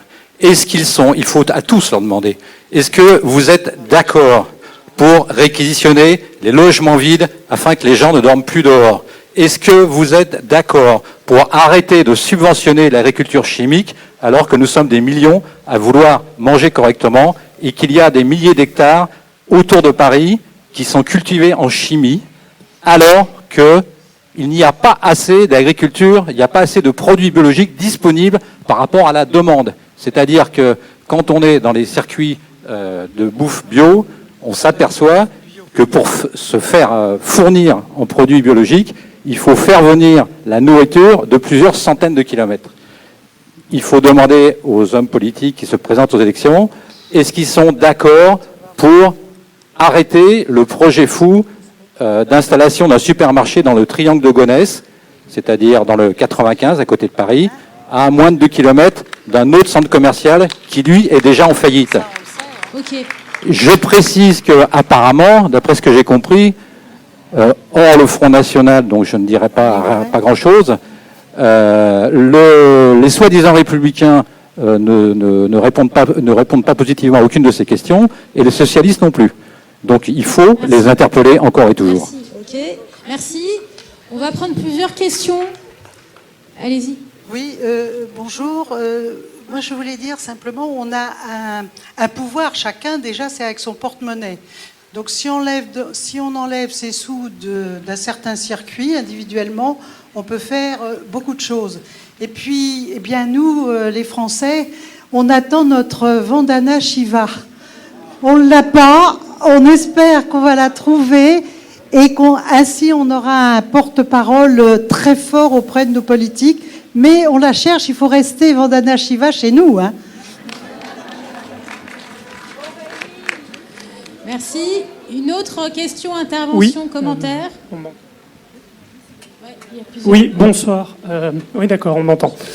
Alors, en fait, c'est une question qui s'adresse autant à... Une question qui s'adresse autant à Vandana Shiva qu'à tous les autres qui sont présents. J'aimerais savoir si vous avez entendu parler du régime, ça s'appelle, je crois, entéropsychologique. L'appellation, c'est GAPS, qui a été développé par le docteur Natasha Campbell McBride, et qui consiste à faire un changement alimentaire qui, de fait, guérit un certain nombre des maladies qui sont causées par l'industrie industrielle, l'agriculture industrielle, pardon. Voilà. Ok, merci. Une autre intervention? Oui. Oui, bonsoir et merci à tous d'avoir participé à la conférence. Je trouve ça très intéressant d'ailleurs de mélanger à la fois des personnalités connues ou qu'on commence à connaître et des personnalités un peu moins connues. Ça, je trouve ça très intéressant jusqu'au bout des agriculteurs. On a parlé tout à l'heure que c'était important d'être tous producteurs ou coproducteurs. Moi, j'ai vraiment la volonté de m'installer en agriculture, même si j'y connais rien. Et j'ai fait 5 années d'études universitaires pour savoir que je voulais simplement être agricultrice, le truc dont ma mère ne voulait absolument pas. Hein. Faut faire des études, surtout faut faire des études. Mais le vrai savoir, il est dans la terre. Donc, parce que c'est par là où tout commence, hein, tout simplement. On a été des graines tous à un moment donné dans notre vie. Moi, j'aurais une question un petit peu plus précise. Tout à l'heure, on entendait, je me rappelle plus de votre nom, l'agricultrice, mais que vous achetez encore vos graines. Est-ce que le réseau AMAP Île-de-France, le mien AMAP, développe des possibilités de structurer des échanges de graines au sein des AMAP en Île-de-France et ailleurs? Merci. On peut prendre encore 2 ou 3 en fonction de la longueur de l'intervention. Allez-y. C'est bon? Bonsoir. Je remercie les participants qui nous ont vraiment éclairés sur des choses essentielles. J'aimerais poser une question à Vandana Shiva au sujet plus de la souveraineté alimentaire dans le monde. Est-ce qu'elle pourrait aborder plus cette question-là? Parce que manger bien localement, c'est très bien, d'accord, mais je crois qu'il faut avoir une vision beaucoup plus mondiale. Est-ce qu'elle pourrait intervenir sur ce sujet-là? Merci. Bonsoir à tous. Alexandre. Moi, je me sens citoyen local, mais aussi citoyen du monde. Moi, j'essaie de changer quand j'ai eu mes enfants, mais le changement était déjà là. Et j'ai déjà participé à beaucoup de rencontres de par le monde, parce que le changement, il vient de nous, de la tête. Avant tout, c'est pour une prise de conscience. Et le changement, pour moi, c'est pas que l'écologie, c'est entièrement qu'on change, et pas forcément que de la nourriture. Moi, c'est tout un ensemble, et mes combats, c'est à la fois, je suis dans une AMAP, mais je me combats au niveau social, politique, dans mon travail, dans toutes les sphères de ma vie. C'est une résistance dans tous les niveaux, et je me bats dans... Alors la question, c'est quoi? Ce que je veux dire, c'est que je crois que c'est possible que tout le monde puisse changer. La MAP, c'est un moyen d'y résoudre, mais que aussi ça passe par la solidarité entre chacun, et c'est un combat difficile, et ça fait du bien d'être tous ensemble pour en discuter et voir plus loin. Voilà. Merci, merci. Une toute dernière.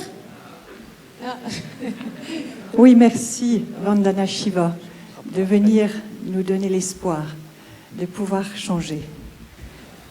Je suis médecin, j'ai beaucoup eu l'occasion d'aller en Inde. J'ai quitté le système hospitalier car j'ai préféré prévenir que guérir.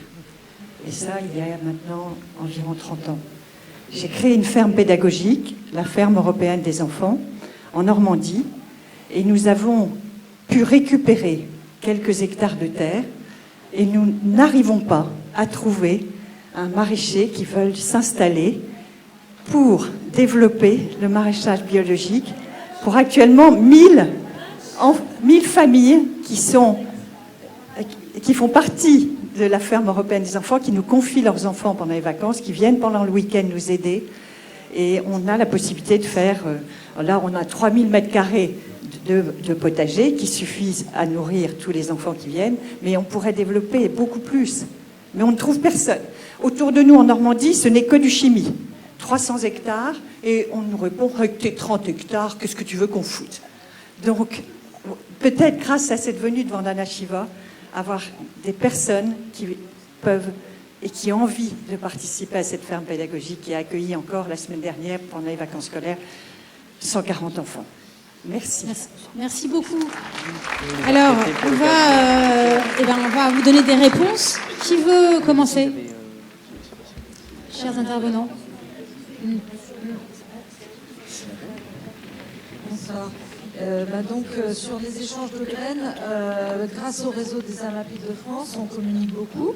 Il y en a certains qui ont commencé à récolter des graines et à les échanger.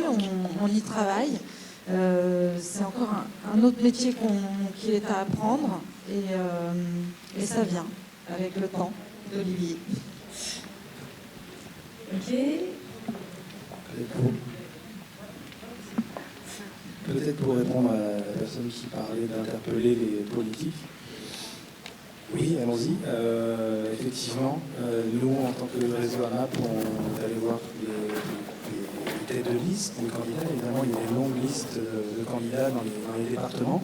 Il est très important de leur faire connaître nos attentes, les solutions qu'on porte, et de les tenir, de veiller à ce qu'ils mettent en œuvre effectivement les promesses qu'ils peuvent faire. Donc, effectivement, ne nous contentons pas de mettre notre bulletin dans l'urne début décembre, mais allons interpeller dès maintenant tous les candidats pour les futurs régionales. Aurélie? Oui, pour poursuivre. Alors, il y a certaines questions, je ne sais pas y répondre, je vais être honnête. Simplement sur la question, justement, par rapport aux politiques. Voilà. Moi, j'ai bien aimé cette intervention parce que finalement, vous montrez justement le côté systémique de nos revendications, c'est-à-dire que c'est pas seulement se battre sur les questions environnementales, mais aussi sociales et d'inégalité et de richesse. Et cette autre façon de vivre ensemble dont tu parles, je pense qu'elle se mène sur différents plans, sur différentes luttes. Voilà, il y a la question agricole et alimentaire, mais il y a aussi la question des gens qui ne peuvent pas aujourd'hui s'acheter une alimentation saine et même une alimentation suffisante. Et la question de la redistribution des richesses pour que chacun puisse se permettre cette alimentation de qualité, qu'on donne à chacun les moyens de le faire. Ça veut dire aussi revendiquer tout un tas d'autres choses. Ça veut dire aussi une redistribution équitable des revenus. Ça veut dire aussi avoir de l'argent pour faire ces politiques de redistribution, donc lutter contre l'argent dans les paradis fiscaux, donc lutter contre l'argent dans les circuits financiers, tout ça pour vous dire que voilà, je pense que tout est relié et qu'en même temps, à travers cette question de l'alimentation, eh bien finalement, on touche à peu près tout et à des politiques beaucoup plus vastes.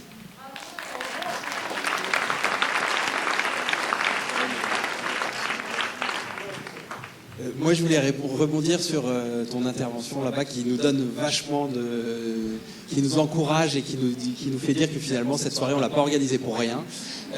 Parce que c'est exactement ce genre de réaction qu'on espérait.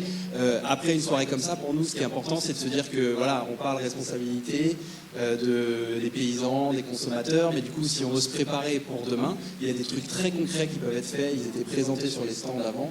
On peut former la map, on peut devenir paysan. C'est pas du tout impossible lorsqu'on a fait 5 ans d'études et qu'on n'est pas lié à ce milieu-là. Et donc vraiment, on t'invite, comme les autres, à nous rejoindre. Ce qu'on construit, c'est des fermes ouvertes. Et les Amapiens, ils sont justement ouverts pour t'accompagner dans cette future installation. Donc merci d'être venu.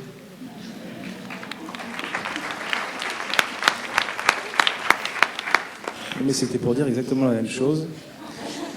D'ici 10 ans, il y a 50% des agriculteurs qui vont passer à la retraite. On a besoin de relève.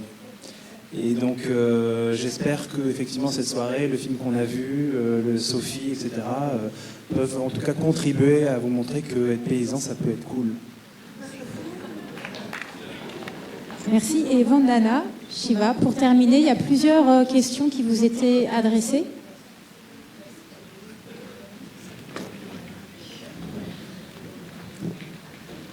Someone talked about a particular diet.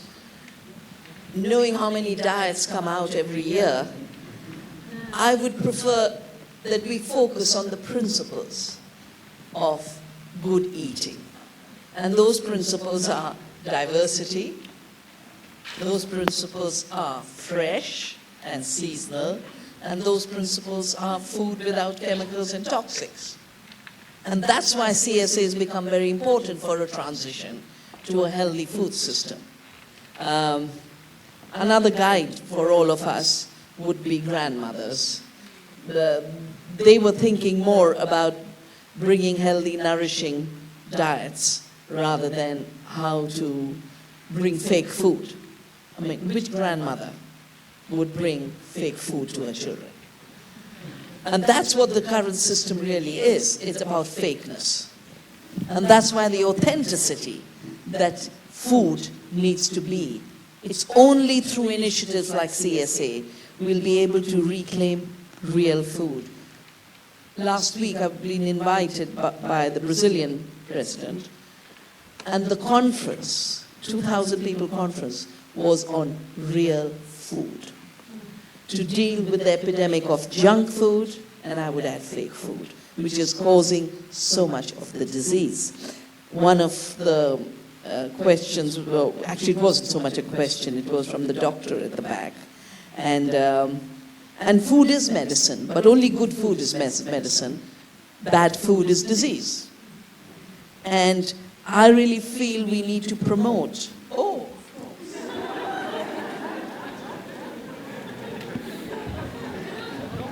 Je vais faire au mieux. Vous avez parlé de régime.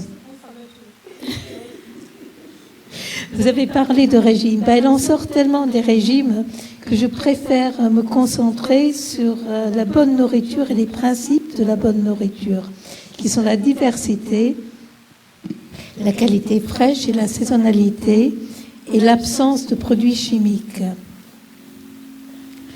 Pour cela, les AMAP font partie des éléments clés de la transition. Quelle nourriture était à la base servie par nos grandes-mères? C'était une nourriture qui nourrissait de manière saine et non pas une nourriture artificielle. Donc, la vraie nourriture, c'est une nourriture authentique. Et les AMAP aident à se réapproprier cette vraie nourriture.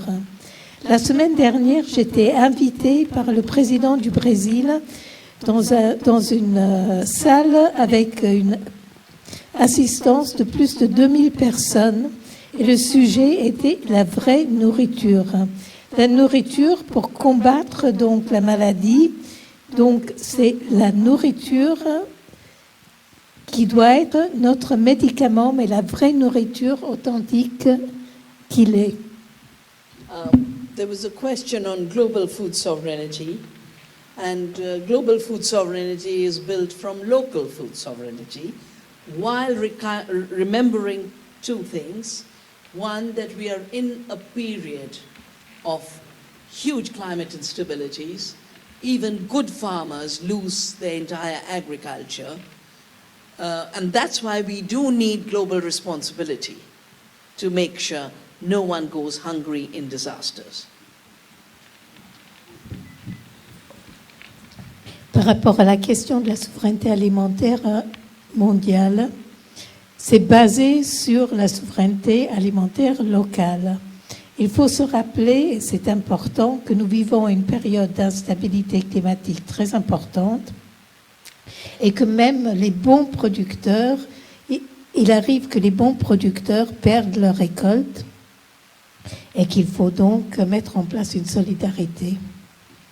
And while disasters quite clearly can't be based only on local food systems, they can definitely be based on good food and quality food. And I have always fought against corporations using their disasters to sneak in their GMOs. They tried after the cyclone in Orissa, and we exposed them, we challenged them, we stopped. We got our government to stop the GMO shipments illegally into India. Et en période de catastrophe naturelle, il est évident qu'on ne peut pas totalement se fier à ce moment-là que sur les systèmes alimentaires locaux. Par contre, c'est à ce moment-là qu'il faut être particulièrement vigilant parce qu'après une catastrophe climatique en Inde, les entreprises transnationales ont essayé de rentrer par la petite porte avec des OGM et on les en a empêchés de le faire en Inde. The second circumstance that requires a deep solidarity is the fact that the current economic system based on free trade, globalization, corporate rule has deepened inequalities to a very, very severe level, and large numbers of people are hungry, and governments are responsible for bringing them food.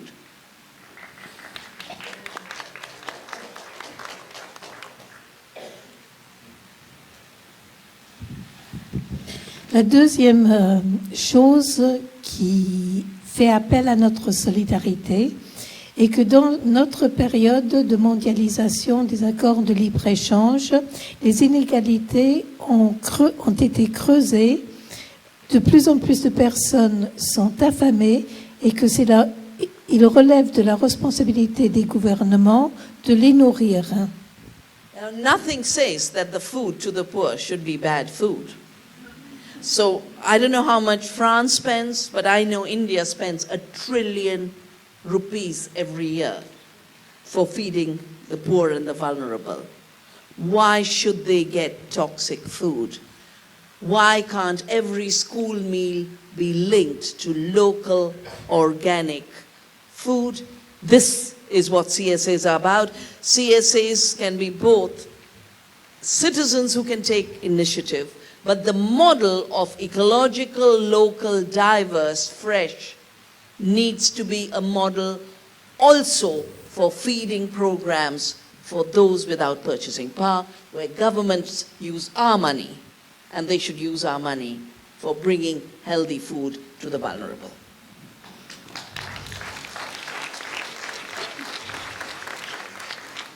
Mais qui dit que cette nourriture qu'on doit faire parvenir aux pauvres gens qui n'ont pas de quoi manger doit être une mauvaise nourriture?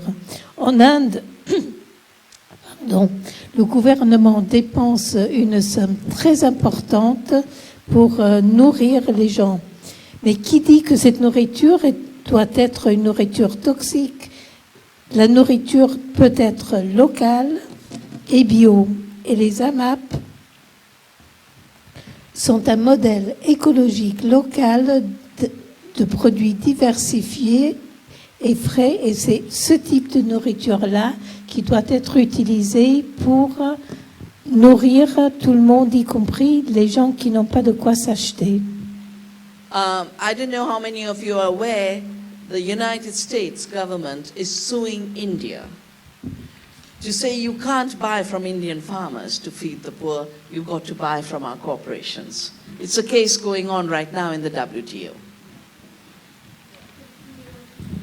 Le gouvernement des États-Unis est en train de mener un procès contre l'Inde sous prétexte que l'Inde ne peut pas acheter la nourriture auprès des agriculteurs locaux en Inde, mais doit acheter la nourriture auprès des entreprises transnationales américaines. C'est un cas qui est en cours actuellement en Inde.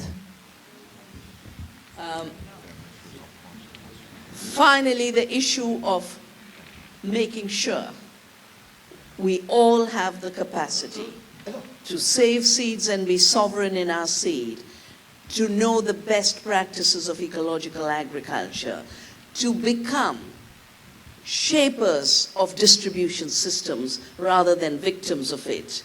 We need to work together. And I want to inform all of you that while throughout the year our movement, Navdanya, trains farmers in India across the country, from September, mid-September to mid-October, we do a course on the A to Z of agroecology and organic food systems, covering living seed, participatory breeding, seed saving, creating community seed banks, living soil, everything about the soil, including the hundreds of ways of renewals of soil fertility, and living food, because food has become dead. Food has become deadly. It's time now to make food the basis of life and the basis of freedom. Bread and freedom are not opposites.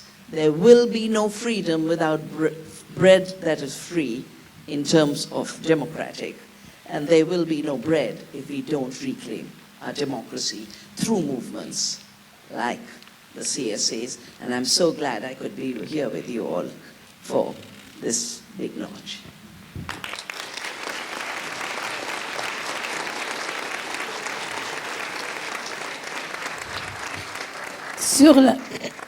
Sur la question des semences, il faut effectivement augmenter nos meilleures pratiques et devenir ceux qui forment et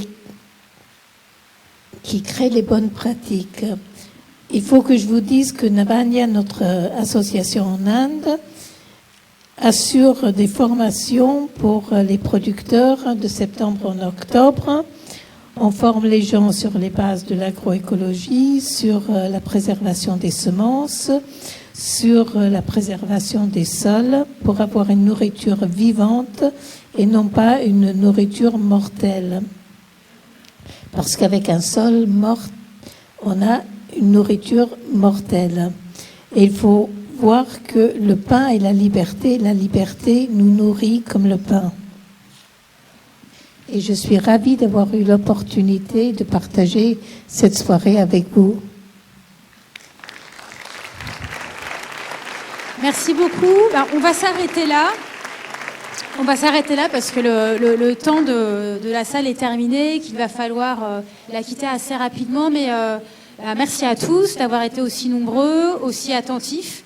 Et merci aux intervenants pour ces échanges qui, je crois, ont été instructifs et enthousiasmants. Donc c'est déjà ça. Et à une prochaine fois. Et donc le message, c'est s'il vous plaît de bien vouloir quitter assez rapidement, en tout cas autant que possible, la salle. Merci.